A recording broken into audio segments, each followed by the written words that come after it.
हमारा टॉपिक चल रहा है भारत और विदेशों में क्रांतिकारी, जिसके अंतर्गत हम है वो क्रांतिकारी आंदोलन के उद्देश्य, उसके उदय के कारण डिस्कस कर चुके।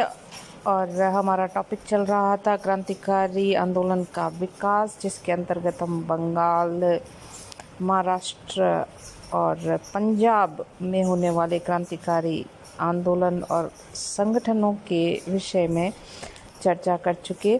आज हम करेंगे दिल्ली षड्यंत्र केस। 1908 ईस्वी में लाला हरदयाल भारत छोड़कर यूरोप चले गए। उनके जाने के बाद उनके क्रांतिकारी संगठन का नेतृत्व दिल्ली के मास्टर रमीचंद और लाहौर के दीनानाथ ने संभाला। थोड़े दिनों बाद दीनानाथ का संपर्क विख्यात क्रांतिकारी रासबिहारी बोस से हुआ। 1910 ईस्वी में रासबिहारी लाहौर गए और लाला हरदयाल के गुट के नेतृत्व को उन्होंने स्वीकारा। रासबिहारी ने पंजाब के विभिन्न भागों में गुप्त समितियां स्थापित करना प्रारंभ किया और इन समितियों में सम्मिलित होने वाले नाविकों को बाकायदा प्रशिक्षण देने का काम किया। रासबिहारी बोस का संपर्क बंगाल के क्रांतिकारियों से था। गुप्त समितियों के मजबूत बनाने के लिए बंगाल से क्रांतिकारी अमरेंद्रनाथ चट्टोपाध्याय के माध्यम से बसंत विश्वास और मनमंथ विश्वास नामक दो नवयुवकों को पंजाब बुलवाया गया। बंगाल के क्रांतिकारी पंजाब की गुप्त समितियों को समय समय पर आर्थिक सहायता भी भिजवाते रहते थे। उधर बंगाल के क्रांतिकारियों के दबाव तथा कुछ प्रशासनिक कार्यों से 1912 ईस्वी में ब्रिटिश भारत की राजधानी कलकत्ता से हटाकर दिल्ली स्थानांतरित कर दी गई। 23 दिसंबर 1912 को वाइसराय लॉर्ड हार्डिंज तथा उसकी पत्नी ने नई राजधानी में प्रवेश की रस्म अदा करने के लिए हाथी पर बैठकर सवारी निकाली। मुस्लिम सुल्तान तथा मुगल बादशाह भी प्राय इसी प्रकार भव्य जुलूस के साथ राजधानी में प्रवेश करते थे। लॉर्ड हार्डिंज की सवारी जब चांदनी चौक से होकर धूलिया कटारा के सामने जा रही थी, तब एक घर की छत से वाइसराय के हाथी पर बम फेंका गया। वाइसराय के पीछे बैठे सेवक की तत्काल मृत्यु हो गई। स्वयं वाइसराय भी बम और होदे के टुकड़ों से सख्त घायल हो गए। दूसरा सेवक भी घायल हुआ। लेडी हार्डिंज ने समय की नज़ाकत को देखते हुए जुलूस बंद कराने का हुक्म दे दिया और अन्य गाड़ी के द्वारा वाइसराय को तत्काल चिकित्सा मुहैया करवाई गई। पुलिस ने बम फेंकने वाले को खोजने की कोशिश की, लेकिन वे उद्देश्य में कामयाब नहीं हो पाए। संदेह के आधार पर 13 क्रांतिकारियों को घर दबोचा गया, जिसमें नाम आते हैं मास्टर रमीचंद, सुल्तान चंद्र, दीनानाथ, अवध बिहारी, बाल मुकुंद, बसंत कुमार, हनुमंत सहाय, चरणदास आदि सम्मिलित थे। इन सभी लोगों पर 2 वर्ष तक मुकदमा चला। यह मुकदमा दिल्ली षड्यंत्र केस के नाम से प्रसिद्ध है। इसमें दीनानाथ मुखबिर बन गया। अंत में मई 1915 में अमितचंद, अवध बिहारी और बाल मुकुंद को दिल्ली में तथा बसंत कुमार विश्वास को अंबाला में फांसी दी गई। चरणदास को आजीवन कालापानी की सजा दी गई। शेष अभियुक्तों को भी लंबे कारावास की सजाएं दी गई। अधिकांश लेखकों का मत है कि वाइसराय पर बम फेंकने की योजना रासबिहारी बोस ने बनाई थी और इस बम को फेंकने वाले बसंत विश्वास और मनमंथ विश्वास थे। इन दोनों बंगाली नाविकों ने महिलाओं का वेश धारण किया और छत पर सवारी देखने को बैठी स्त्रियों के बीच बैठ गए और निशाना साधा वाइसराय के हाथी पर बम फेंक दिया। वाइसराय बच गए, सेवक मारा गया। परंतु राजस्थान के क्रांतिकारियों के बारे में जो विवरण मिलता है, उसमें पता चलता है कि बम ठाकुर जोरावर सिंह बारठ ने बुर्खा ओढ़कर फेंका था और फिर वे चुपचाप स्त्रियों की भीड़ में से खिसक गए। रासबिहारी बोस गिरफ्तारी से बचने के लिए भारत से बाहर चले गए, जापान पहुंचे। द्वितीय विश्व के दौरान उन्होंने जापानी सरकार को सहायता से आज़ाद हिंद फौज का गठन किया, जो बाद में नेताजी सुभाष चंद्र बोस ने उसको नेतृत्व प्रदान किया था। नेक्स्ट आता है आगरा और अवध। बंगाल, पंजाब और महाराष्ट्र में क्रांतिकारियों ने जो शौर्यपूर्ण काम किए, उनका प्रभाव संयुक्त प्रदेश आगरा व अवध पर भी पड़ा। इस क्षेत्र के क्रांतिकारियों ने बनारस को अपना केंद्र बनाया। इन लोगों का बंगाल और महाराष्ट्र के क्रांतिकारियों से भी संपर्क बना रहा। 1907 में बनारस में भी शिवाजी उत्सव मनाया गया। एक जुलूस भी निकाला गया जिसमें पंडित सुंदरलाल ने राजद्रोह से भरा जोशीला भाषण दिया। संयुक्त प्रदेश में क्रांतिकारी आंदोलन की जमीन तैयार करने में पंडित सुंदरलाल का बहुत बड़ा हाथ रहा है। उन्होंने लाला लाजपत राय, तिलक, अरविंद घोष के साथ मिलकर काम किया। 1909 में उन्होंने इलाहाबाद से कर्मयोगी समाचार पत्र निकाला। अरविंद और तिलक के लेखों और भाषणों के अनुवाद भी अपने पत्र में प्रकाशित किए। इसके अतिरिक्त इलाहाबाद से स्वराज नामक पत्र भी निकलने लगा। इसमें उग्र राष्ट्रवादी विचारों की प्रमुखता रहती थी। सरकार ने इसको बंद करवा दिया और दिल्ली षड्यंत्र केस में भी सुंदरलाल का नाम जोड़ने के प्रयास हुए थे, लेकिन ठोस सबूतों के अभाव में उन पर कार्यवाही नहीं हुई और वे बच निकले। 1910 ईस्वी में बंगाल के कुछ क्रांतिकारियों के सहयोग से बनारस में युवक समिति की स्थापना हुई। वास्तव में बंगाल के अनुशीलन समिति से उनके संबंध थे।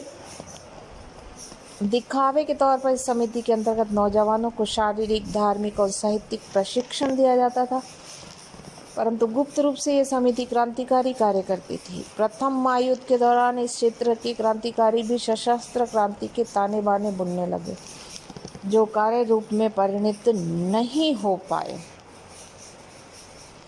बिहार और उड़ीसा क्षेत्र में क्रांतिकारी गतिविधियों को देखें तो सरकार की खुफिया रिपोर्ट से पता चलता था कि बिहार के पटना, देवघर, दुमका आदि शहरों में बंगाल से भागकर आए क्रांतिकारियों ने स्थानीय नवयुवकों के साथ मिलकर गुप्त समितियों का गठन कर लिया और उन्हीं के माध्यम से बिहारी लोगों में क्रांतिकारी विचारों को फैलाने के प्रयास होने लगे। यहाँ के क्रांतिकारियों ने धन एकत्रित करने के लिए कुछ डकैतियाँ की। बिहार नेशनल कॉलेज के अंग्रेजी की प्राध्यापक, जिनका नाम था कामाख्यानाथ मित्र, अपने भाषणों के द्वारा अनेक बिहारी छात्रों में क्रांतिकारी भावना जागृत उन्होंने की थी।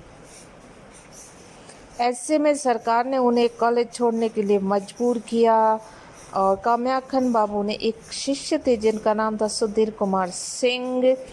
उन्होंने इस काम को आगे बढ़ाया और बांकीपुर के छात्रों के सहयोग से एक गुप्त समिति का गठन कर डाला, जिन बंगाल की अनुशीलन समिति से इनके संपर्क कायम हो गए और बंगाल से कई क्रांतिकारी विद्यार्थी बिहार में आने जाने लगे और बिहारी छात्रों को क्रांतिकारी भावना के साथ जोड़ने का काम करते थे। फिर भी देखा जाए तो बिहार में कोई ऐसी सनसनीखेज घटना देखने को नहीं मिलती।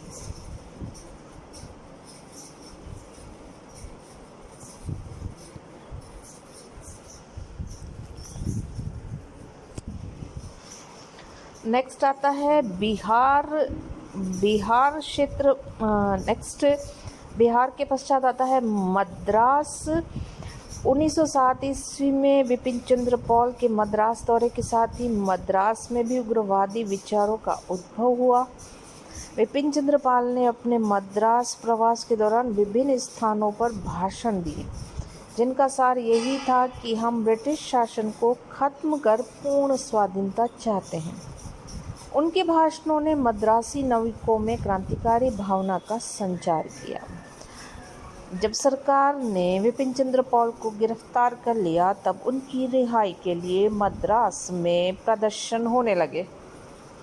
पॉल की रिहाई के अवसर पर एक सार्वजनिक सभा का आयोजन भी हुआ। सरकार ने सभा के प्रमुख आयोजकों को बंदी बना दिया।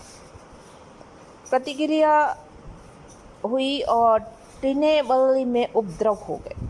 सरकार ने मद्रास से प्रकाशित होने वाले अनेक समाचार पत्रों के संपादकों व आंदोलनकारी नेताओं को बंदी बना लिया। उन पर मुकदमे चलाए गए। मद्रासी नवयुवकों में जोश उत्पन्न हुआ और वे संगठित होने लगे। बाद में उन्होंने टिनेवल्ली के मजिस्ट्रेट को गोली से उड़ा दिया। गोली मारने वाले थे वाची अय्यर। वे त्रावणकोर के जंगलात विभाग में किरानी थे। मजिस्ट्रेट की हत्या करने के बाद उन्होंने भी स्वयं अपने आप को गोली मार दी। उनका साथी था शंकर कृष्ण अय्यर, जो पकड़ा गया और उससे 4 साल की सज़ा सुनाई गई।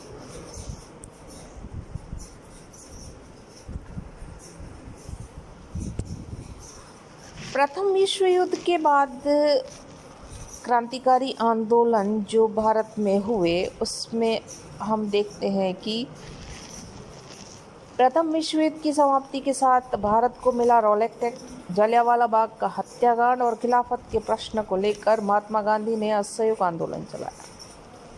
आंदोलन 1920 से 1922 तक चला। लाभदायक कोई परिणाम नहीं।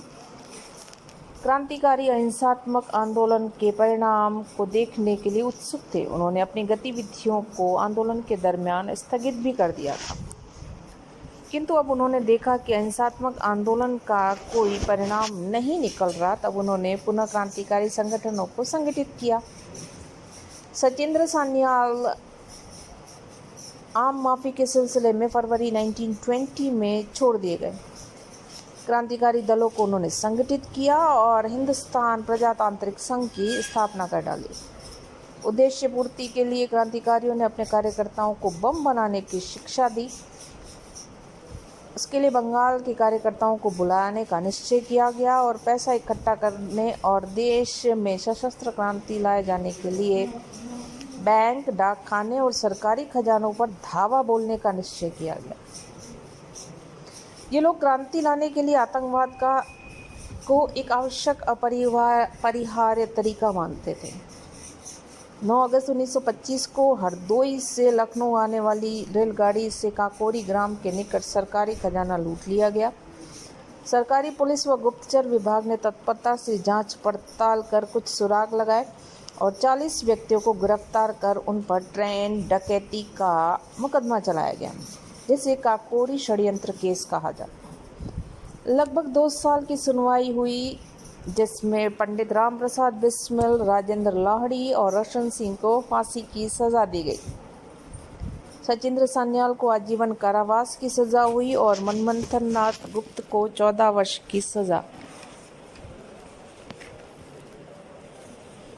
अशफाक उल्लाह को भी फांसी की सज़ा हुई। फांसी के तख्त पर चढ़ने से पूर्व अशफाक उल्लाह ने देशवासियों के नाम संदेश छोड़ा, जिसमें कहा गया था, भारतवासियों को चाहे आप किसी भी संप्रदाय या धर्म के अनुयायी हो, किंतु आप देश हित के कार्यों में एक होकर योग दीजिए। आप लोग व्यर्थ झगड़ रहे हैं। सब धर्म एक है, चाहे रास्ते भिन्न हो, परंतु सभी का लक्ष्य एक है। इसलिए आप सब एक होकर नौकरशाही का मुकाबला कीजिए। मैं हत्यारा नहीं हूँ, जैसा कि मुझे साबित किया गया है। मैं पहला भारतीय मुसलमान हूँ जो स्वतंत्रता के लिए फांसी के तख्त पर चढ़ रहा हूँ। उसने ये शब्द भारतीय मुसलमानों को क्रांतिकारी आंदोलन में योगदान देने के लिए कहे थे। क्रांतिकारी आंदोलन एवं स्वराज दल की गतिविधियों से विवश ब्रिटिश सरकार ने भारत में संवैधानिक सुधारों के बारे में सलाह देने के लिए 1927 में साइमन कमीशन की नियुक्ति की। इस कमीशन में सभी सदस्य अंग्रेज थे। कांग्रेस ने इसका बहिष्कार करने का निश्चय कर लिया और 13 अक्टूबर 1928 को कमिश्नर का बहिष्कार करने के लिए लाहौर में लाला लाजपत राय के नेतृत्व में एक विशाल जुलूस निकाला गया। अंग्रेज पुलिस अधिकारी सैंडरसन ने लाला जी पर लाठियों के अनेक प्रहार किए और उन्हें गंभीर रूप से चोटिल कर दिया। इन चोटों के परिणाम 17 नवंबर 1928 को लाला जी का निधन हो गया और पंजाब के क्रांतिकारियों भगत सिंह आदि ने इस घटना को राष्ट्रीय अपमान समझा और इसका हिसाब चुकाने का निश्चय कर लिया था।